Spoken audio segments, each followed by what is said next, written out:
Advocate उदित महानंदिया का अभिवादन स्वीकार कीजिए। भारत का संविधान का आर्टिकल 19 के तहत right to freedom of speech है। Right to freedom of speech को कैसे मनुवादी सरकार दबाने के लिए कोशिश कर रहा है। जब जब बहुजन समाज का बुद्धिजीवी, एडवोकेट, प्रोफेसर्स, डॉक्टर, इंटेलेक्चुअल मास, पॉलिटिकल थिंकर अपना अधिकार को मांगते हैं और अधिकार के लिए आवाज बुलंद करते हैं सोशल मीडिया का प्लेटफॉर्म से, मनुवादी सोच रखने वाले लोग आर्टिकल 19 को कैसे रोंदते हैं, इनका एग्जाम्पल है प्रोफेसर रतन लाल। दिल्ली यूनिवर्सिटी का प्रोफेसर रतन लाल हिस्ट्री डिपार्टमेंट का प्रोफेसर है। उनका ड्यूटी है हिस्ट्री को लोगों का सामने लाना। फेसबुक में उन्होंने ज्ञान व्यापी मस्जिद के बारे में और वो शिवलिंग है या नहीं उसके बारे में टिप्पणी की है। इतना करते ही मनुवादियों को ठेस पहुंचने लगा, धार्मिक भावना आहत होने लगा। तो इन लोगों ने प्रोफेसर रतनलाल जी का खिलाफ एफआईआर दे दिया। एफआईआर देने के बाद 3 दिन के बाद उनको अरेस्ट करने के लिए तैयारी की, वो भी छुट्टी का दिन देखकर। ये एक रणनीति था। सेक्शन क्या है? सेक्शन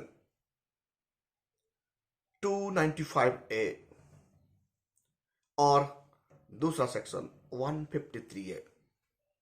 295A क्या कहता है? 295A रिलीजियस भावना का और किसी का रिलीजियस थॉट को डिस्प्यूटेड लाने के लिए, मंदिर का अंदर डिस्प्यूटेड लाने से ये सेक्शन बनता है।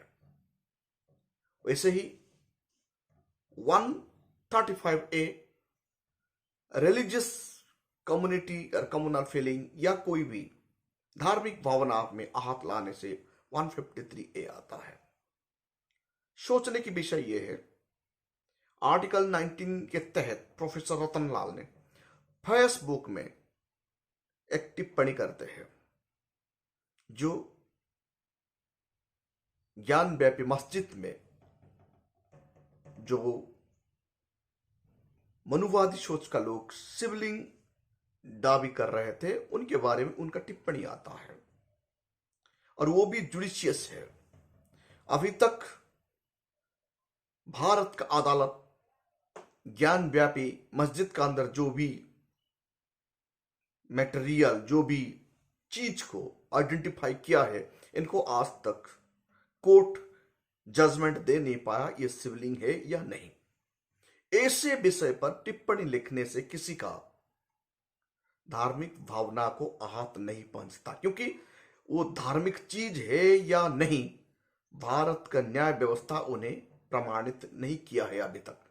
फिर भी प्रोफेसर रतनलाल के खिलाफ 295A 153A के तहत एफआईआर दिया जाता है और रात का टाइम में उन्हें अरेस्ट करते हैं।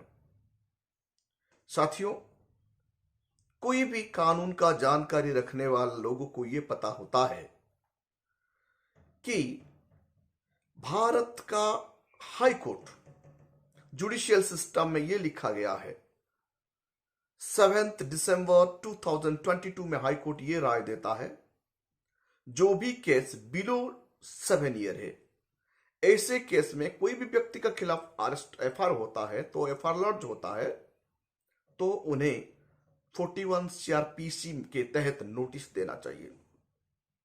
लेकिन प्रोफेसर रतनलाल को हड़बड़ी में अरेस्ट करके उनको जेल का अंदर डालने के लिए मनुवादी का जो चाल था वो भूल गया। 41 CRPC के तहत उन्हें नोटिस देना है, क्योंकि कोई भी इंसान का मानसिकता रिवेंज एटीट्यूड हो जाता है तो वो कानून को ओवरलुक करता है।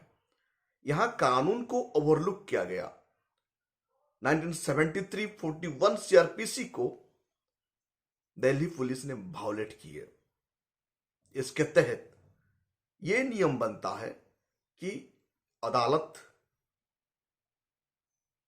बाइज्जत एक्यूज्ड को बेल देने के लिए क्षमता रखता है, और यह भी ज्यादा 7 ईयर एबोव नहीं है। आपका 153A और 295A, ये दोनों सेक्शन 7 ईयर एबोव नहीं है, 7 ईयर बिलो है। 295A कॉग्निजेबल और नॉन अवेलेबल है, लेकिन कंडीशन के लेख देखकर, और इनका मैक्सिमम पनिशमेंट 3 ईयर होता है, ज्यादा नहीं। इसे 153A ये एक कॉग्निजेबल ऑफेंस है, ये अवेलेबल है, इनका मैक्सिमम पनिशमेंट 3 ईयर होता है।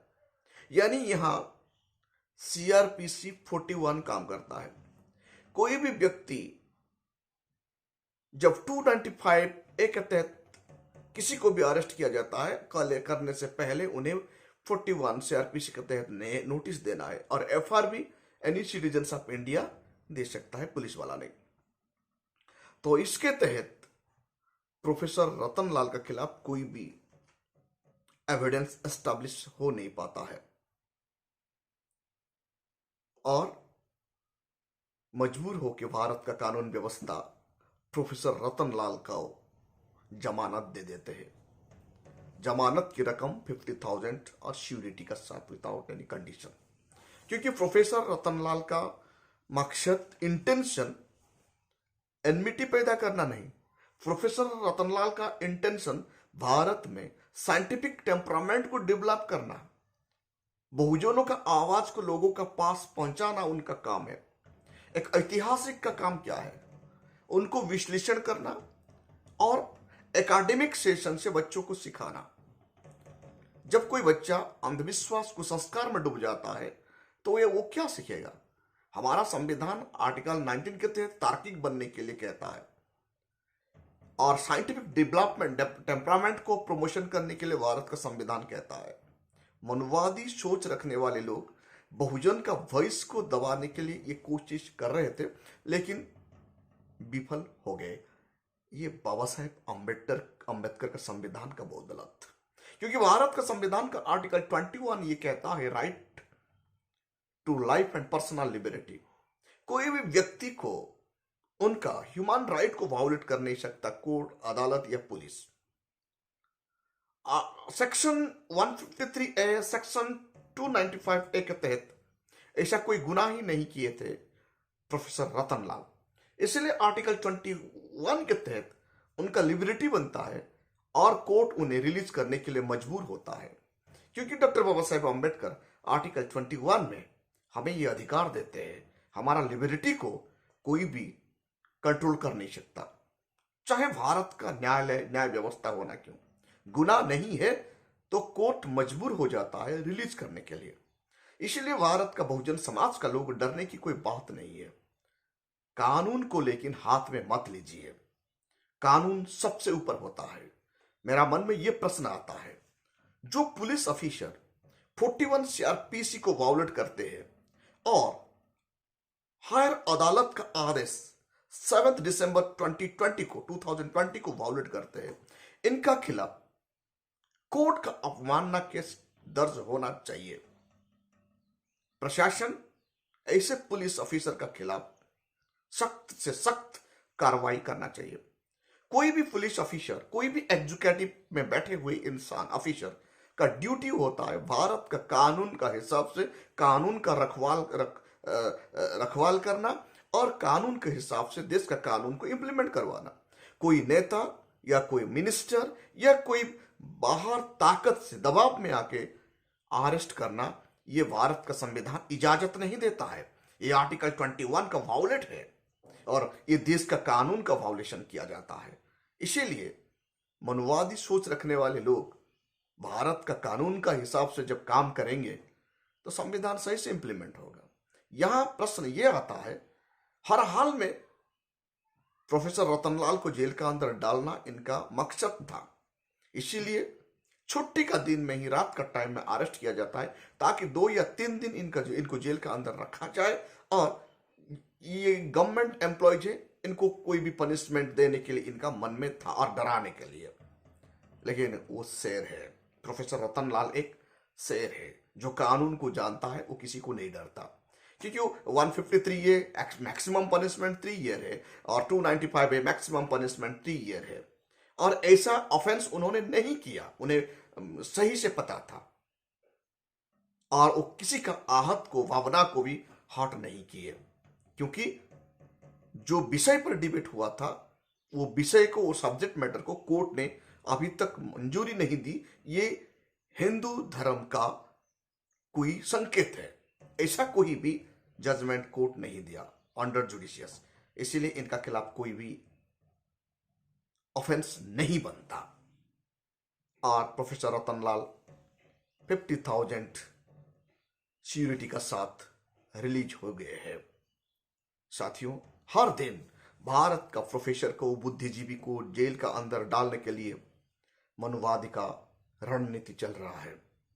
लखनऊ का प्रोफेसर रवि कुमार को कैसे सताया जा रहा है, प्रोफेसर तेल तुंबड़ेकर को आज भी जेल का अंदर डाल के रखा गया है।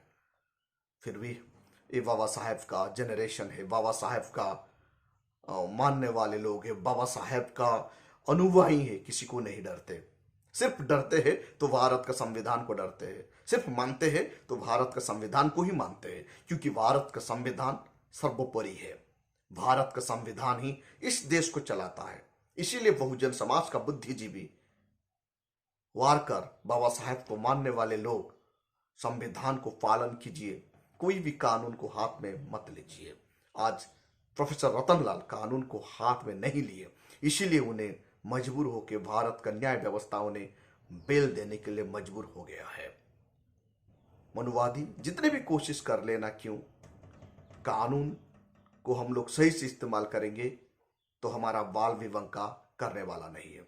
इसीलिए कानून को पालन करना है, हर घर में भारत का संविधान रखना है, हर कोई व्यक्ति को भारत का आईपीसी और सीआरपीसी के बारे में जानकारी रखना है। आप हर किसी को एडवोकेट बनना है।